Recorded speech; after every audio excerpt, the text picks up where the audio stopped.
अस्सलाम वालेकुम, welcome back to Innovate IT Zone. आज का जो हमारा लेक्चर हम लोगों ने डिस्कस करना है वो है levels and layers of the requirement, यानी हमारी रिक्वायरमेंट्स में कौन कौन से लेवल वाइज सिस्टम आ रहे हैं। जैसे बिजनेस रिक्वायरमेंट्स है, यूज़र रिक्वायरमेंट्स है, सिस्टम रिक्वायरमेंट्स है और सॉफ्टवेयर रिक्वायरमेंट्स है। अगर आपसे वो पूछते हैं 3 लेवल ऑफ रिक्वायरमेंट, तो आपने फर्स्ट वाली 3 लेवल यानी 3 लेयर, जैसे बिजनेस रिक्वायरमेंट्स है, यूज़र रिक्वायरमेंट्स है और सिस्टम रिक्वायरमेंट्स है, इसको आप लोगों ने एक्सप्लेन कर देना है। ठीक है, सॉफ्टवेयर रिक्वायरमेंट्स अगर वो आपसे खाली लेवल या लेयर्स पूछते हैं तो आपने उसको भी इंक्लूड कर देना। वैसे तो बहुत सारी हैं, लेकिन ये 4 ऐसी हैं जो बहुत ज़्यादा कॉमन है। ठीक है, तो आप लोगों के इनके नाम से ही पता होना चाहिए कि आप लोगों ने क्या क्या चीज़ें इंक्लूड करनी है। मेरा बेसिकली पर्पज़ ही ये है इनको पढ़ाने का कि आपको बस जो कंटेंट है, जो डाटा है, वो आप लोगों को प्रोवाइड करना है। अदरवाइज़ आप लोग अपने से भी लिख सकते हैं। जैसे बिज़नेस रिक्वायरमेंट में तो आप लोगों को पता ही होगा कि ओवरऑल जो फोकस होता है वो बिज़नेस के ऑब्जेक्टिव्स के ऊपर ही होगा। बिज़नेस में क्या क्या रिक्वायरमेंट्स इंक्लूड होंगी वहीं पर फोकस होता है। यूज़र रिक्वायरमेंट्स होंगी कि यूज़र क्या चाहता है, किस तरह का सिस्टम डेवलप करना चाहता है, कौन सी ऐप यूज़र की रिक्वायरमेंट्स के अकॉर्डिंग हम बनाएंगे। सिस्टम रिक्वायरमेंट्स में क्या होता है कि हमें जिस हाँ के ऊपर अपना डेवलपर ने अपनी चीज़ें डेवलप करनी होती हैं, तो उसके लिए उसको क्या क्या सिस्टम रिक्वायर चाहिए होती है और सिस्टम के ऊपर क्या क्या कॉन्स्ट्रेंट चाहिए होती हैं। सॉफ्टवेयर रिक्वायरमेंट के एक सॉफ्टवेयर को बनाने के लिए क्या क्या रिक्वायरमेंट चाहिए होती हैं, वो सारी इन्हीं के अंदर हम लोग एक्सप्लेन कर देंगे और उनको थोड़ा सा बढ़ा चढ़ा कर हम लोग अपने पेपर के अंदर लिख लेंगे। लेकिन फिर भी हम लोग स्टार्ट करते हैं इसको। Business requirement Business requirement describe the high-level goals and objectives of the organization that the project aim to address. The focus on the overall needs and strategies objectives of the business. यानी business requirement ये high level goals होता है, ये level में सबसे high होता है और इसका मेन ऑब्जेक्टिव क्या होता है कि किस तरह से हम लोग अपने प्रोजेक्ट का एड्रेस करते हैं, किस तरह से उसको ऑर्गेनाइज करते हैं और हमारा जो ओवरऑल फोकस होता है हमारे बिजनेस की ऑब्जेक्टिव, उसकी स्ट्रेटजीज और उसकी नीड्स के ऊपर होता है। ठीक है, जैसे यहाँ पे नीचे उन्होंने इस डेफिनेशन को भी एक्सप्लेन किया हुआ है कि this requirement provide the context for the project and help align it. ठीक है, कि हमारा जो फोकस होता है वो प्रोजेक्ट के कॉन्टेक्स्ट के ऊपर होता है और उसको अलाइन करने में हेल्प करते हैं, इनको साथ जोड़ने के लिए, हमारे जो बिजनेस के जो ब्रॉडर गोल्स होते हैं उनकी ऑर्गेनाइज करने में। ठीक है, they typically come from scenarios management and senior management और stakeholder representative the business interest. ठीक है, इनके ऊपर इनका फोकस होता है। जैसे अगर रियल लाइफ एग्जांपल लेते हैं तो हमारे पास एक रिटेल कंपनी है जिन्होंने ई कॉमर्स प्लेटफॉर्म लॉन्च किया है, तो वो बिजनेस के अंदर क्या क्या रिक्वायरमेंट इंक्लूड कर सकते हैं, वो कह सकते हैं कि अगले साल के लिए, नेक्स्ट फिस्कल ईयर है, उसके लिए उनकी जो सेल्स होगी, उसका जो रेवेन्यू होगा वो 20% होगा, यानी जो सेल लगी होगी वो 20% होगी। ठीक है, तो इस तरह से क्या होगा, वो अपने बिजनेस की रिक्वायरमेंट्स को पूरा करेंगे और फिर इस तरह सेल देकर लोग भी ज़्यादा से ज़्यादा जो होते हैं ना उनकी कंपनी की तरफ आएंगे। इसी तरह से नेक्स्ट हमारे पास यूज़र रिक्वायरमेंट्स हैं। तो user requirement articulate the needs and expectation of the individual who will directly interact with the system और द प्रोडक्ट। तो यूज़र रिक्वायरमेंट्स में यही है कि हमारे सिस्टम और प्रोडक्ट के साथ यूज़र डायरेक्टली किस तरह से इंटरेक्ट कर रहा है और उस इंटरेक्ट करने के लिए उसको क्या क्या रिक्वायरमेंट्स और क्या क्या एक्सपेक्टेशंस हो सकती हैं, उस चीज़ को वो आर्टिकुलेट करता है। They focus on what user need to accomplish with the system. ठीक है, इसकी एक्सप्लेनेशन में भी यही है कि user requirements help ensure that the system और product meet the need of its intending user, enhancing user satisfaction and usability. यानी यूज़र जो हमें रिक्वायरमेंट्स बताता है, आप नाम से ही देख लें, रिक्वायरमेंट्स है कि यूज़र ने क्या क्या अपनी रिक्वायरमेंट्स बताई हैं अपने सिस्टम के साथ इंटरेक्ट करने के लिए या अपने प्रोडक्ट को डेवलप करने के लिए, प्रोडक्ट को प्रोजेक्ट करने के लिए, कि वो किस तरह से उसको इजी लगेगा कि वो अपने सिस्टम के साथ इजीली इंटरेक्ट करेगा, इजीली उसको अकम्प्लिश करेगा। ठीक है, जैसे हमारे पास मोबाइल बैंकिंग ऐप है, आप HBL ऐप की एग्जांपल ले लेते हैं, तो इसमें यूज़र की रिक्वायरमेंट्स है क्या हो सकती है कि यूज़र जो है वो देखेगा कि किस तरह से व्यू अकाउंट बैलेंस, यानी अपने बैलेंस अकाउंट को देख सकेगा, फिर वो किस तरह से अपना ट्रांसफ़र फंड के थ्रू दूसरे को अकाउंट, यानी अकाउंट्स के दरमियान में किस तरह से अपने फ़ंड को ट्रांसफ़र कर सकता है और किस तरह से ऑनलाइन बिल पे कर सकता है। ठीक है, तो ये हमारे पास रियल लाइफ एग्जांपल है और आप इसमें HBL की एग्जांपल भी दे सकते हैं क्योंकि मोबाइल बैंकिंग है, मोस्टली वही है।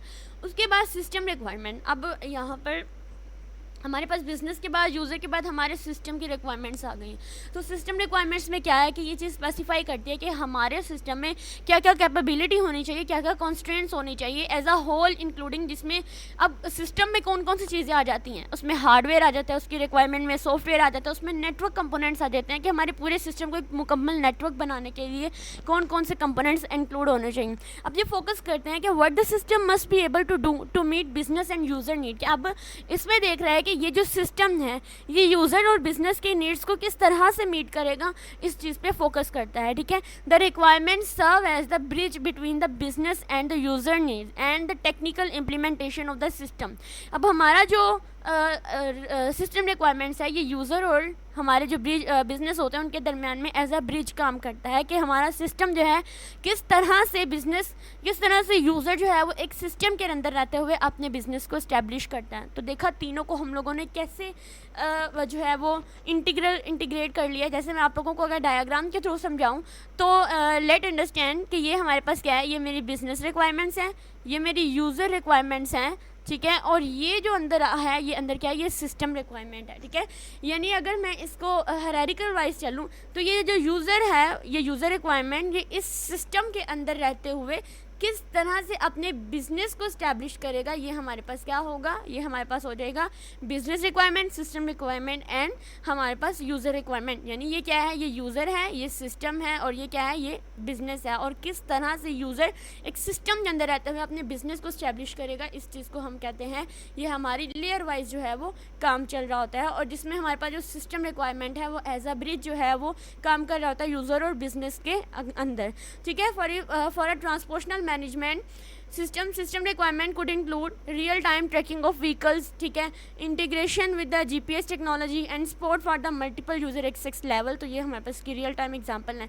उसके बाद सॉफ्टवेयर रिक्वायरमेंट की बात करें तो ये हमारे पास लास्ट लेयर हम अपने टॉपिक लेक्चर का कह सकते हैं।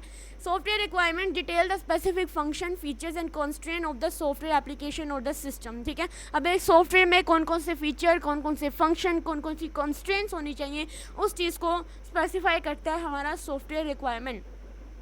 They focus on what the system must do to fulfill the system requirement, कि एक सिस्टम रिक्वायरमेंट को फुलफिल करने के लिए एक सॉफ्टवेयर क्या करेगा। This requirement provide detail guideline for the software developers and serve as the basis for the designing, coding and testing the system.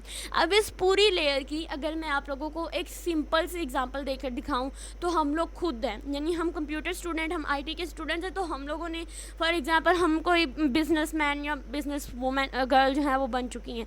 जैसे ही हमारे पास हमने कहीं किसी ऑफिस के अंदर जाना है काम करने के लिए, तो इसको भी हम डायग्राम के थ्रू ही अंडरस्टैंड कर लेते हैं क्योंकि आपको ज़्यादा अच्छे से डायग्राम के थ्रू ही समझ आती है। इसके लिए हम लोग ना यहाँ ब्लैंक स्पेस ले लेते हैं। ठीक है, तो यहाँ पर देखिए ये हमारे पास क्या है, ये एक सिस्टम है। ठीक है, इसके अंदर क्या है, ये हमारे सॉफ्टवेयर हैं। ठीक है, जगह जगह हमारे सॉफ्टवेयर्स आप कह सकते हैं पड़े हुए हैं, सॉफ्टवेयर रिक्वायरमेंट्स हैं। ये हमारे पास क्या है, ये हमारा बिजनेस है। ठीक है, और ये क्या है, ये यूज़र्स है। अब देखो क्या होगा, काम कैसे करेगा कि ये जो यूज़र है ना ये इस सिस्टम के अंदर गया।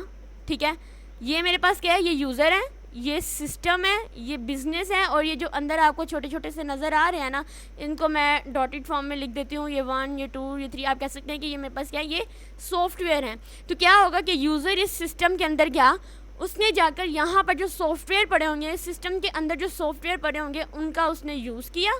ठीक है, इनका उन्होंने यूज़ किया और फिर इसका यूज़ करते हुए अपना जो बिज़नेस है वो इस्टेब्लिश कर लिया। अब देखो मैं अपनी अगर एग्जांपल लेती हूँ, ठीक है, मेरे सेल्फ, मैं एक यूज़र हूँ। अब मेरा ये कंप्यूटर है, ठीक है, मेरा ये एक सिस्टम है। अब ये जो आपके सामने नज़र आ रहा है ये सॉफ्टवेयर है। ठीक है, तो मैं इस सॉफ्टवेयर के ऊपर यानी मैं यूज़र, ये मेरा कंप्यूटर हुआ, मैं यहाँ पर इन सॉफ्टवेयर का यूज़ करते हुए, ये एडिटिंग सॉफ्टवेयर है, ये यूट्यूब है, ये मेरा जो है वर्ड है, इन सॉफ्टवेयर का यूज़ करते हुए मैं अपना बिज़नेस इस्टेब्लिश कर रही हूँ। किस तरह से कि मैं वीडियो रिकॉर्डिंग कर रही हूँ, वहाँ पे मैं लेक्चर बना रही हूँ, इस तरह से मैं अपना बिज़नेस जो है वो इस्टेब्लिश कर रही हूँ। बहुत ही सिंपल एग्जांपल ना होगी, मैं यूज़र, यानी ये यूज़र कौन है, ये मैं हूँ। मैंने ये सिस्टम यानी इस कंप्यूटर का यूज़ किया। अब इस सिस्टम के अंदर, ये कंप्यूटर सिस्टम के अंदर सॉफ्टवेयर है, इन सॉफ्टवेयर का यूज़ करते हुए मैंने अपना बिज़नेस यानी ये जो चैनल है, यूट्यूब चैनल है, इसको इस्टेब्लिश कर लिया।